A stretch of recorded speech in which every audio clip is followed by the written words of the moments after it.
we're going to look at how to incorporate in-text citations in MLA style, as well as putting together our work cited. Now, just to remind you, this is very important when you're doing outside research that you are committing to researching in English. This will definitely help you with your reading skills. You can build your vocabulary, and you can also see other grammar in context. So please remember, research in English. You will be spending more time on how to incorporate citations in your papers in your writing class. However, for many of your assignments, you will have to do outside research. So the easiest place to go for all of that is going to be the internet. In your writing class, you will also discuss how to distinguish reputable websites, websites that we can trust, and other sites which are more kind of opinion-based, like blogs. So let's look at how to format our in-text citations in Google Docs. Something that is a recent tool in Google Docs is, if we go here to Tools, we can click Citations. This is actually a really quick and easy way to incorporate your outside sources. I'm going to click Citations. Now over here, I'm actually going to get rid of this so we can see how to do it together. So when you click, we see MLA, APA, and Chicago. We're going to focus on MLA because the MLA style is used in the arts for us. The others are used for different academic disciplines. So let's click MLA, and now we're going to add our citation source. So as I mentioned, once you get further into understanding how to do your research, then you will be using these different articles, maybe newspapers or books. But for right now, for this assignment, we're going to focus on just websites. So I'm going to click Website. Now here, sometimes on websites, we don't have the authors listed. That is okay. So what I'm going to do is I'm going to go back to the outside source that I found that I think is going to be rather useful. So if I'm doing my contextual analysis paper, I found a quote that I'd really like to use from this website. I want to remind you, when you use outside quotations or outside ideas, it is important that we use them sparingly, which means they should be used infrequently throughout our papers. You don't want your whole paragraph to be one long quote from an outside source. So what I'm going to do is I'm going to kind of look around the beginning of this article to find some information I can use in the citation. I'm also going to go down to the end of the website.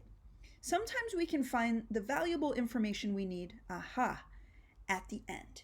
So you see citation information. So I'm going to go back to my Google Doc. And for authors, you'll notice the author is just the editors. We don't have anyone's name, so I'm actually going to skip this part. So when we come to title, the title of this is Frida Kahlo Biography. Okay, we see that right here.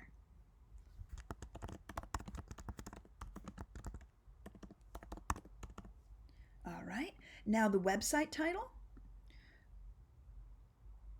The website name is The Biography. So I'm going to go ahead and put that information in.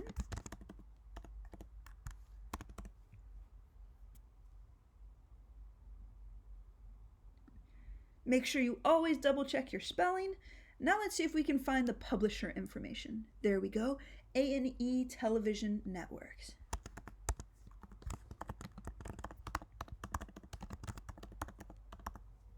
All right, we're looking pretty good.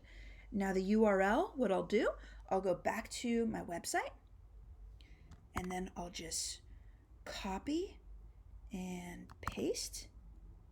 Now let's take a look at this next part. The day, month, and year that this was published. So notice, when we go back to our source, the day, 22 April 2020. So 22 2020. And then the access day. That's the day where we found this information. As you know, and as we saw on this website, we have the original published date and then the time that it was last updated. Okay, so we want to make sure that we are using the most current information. So I'm going to put 20 October, today's date, and then the year 2020. And there we go. We have our citation. So I'm going to click Add Citation Source. All right, so now we have this here. Now, if I want to cite, notice, over here, I actually pulled a quote from this website. So, easy breezy, what I can do is I can click Cite. And you notice, it puts the first line of information, the first piece of information we have in our citation. So, if we did have someone who was attributed as the author, then we would see their last name come up first. But because the title of this article is first, that's what we are going to attribute this quote to. So I'm also going to show you, okay, we can take this, and remember, I told you all, you do have to include your Works Cited page.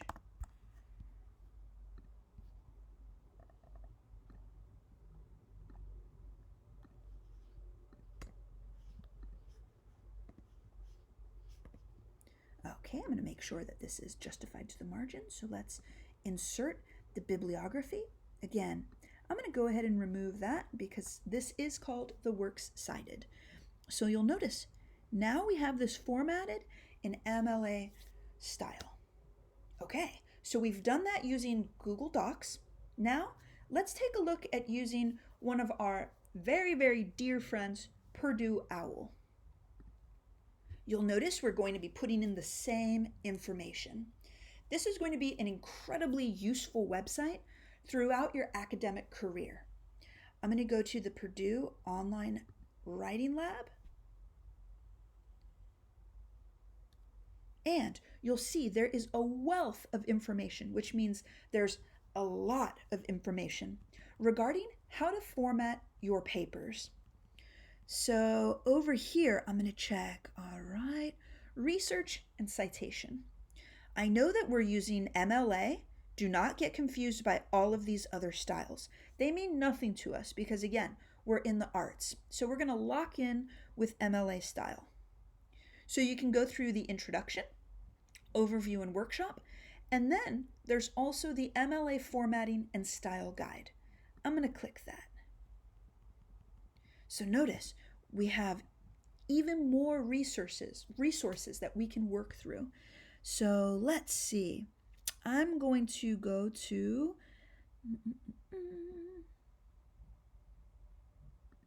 right here. Okay. You'll notice for the MLA formatting and style guide, you're going to be asked the same questions as you were in Google Docs. Quite honestly, Google has made this very easy for us to just stay within our Google Doc. But this is another resource that you can use. You'll see we have a website, book, journal, and then you can cite an online video, which you found on YouTube or on any other site like Vimeo. So here, let's actually see what happens. I'm going to go back to my outside source. And I'm going to plug this in, cite,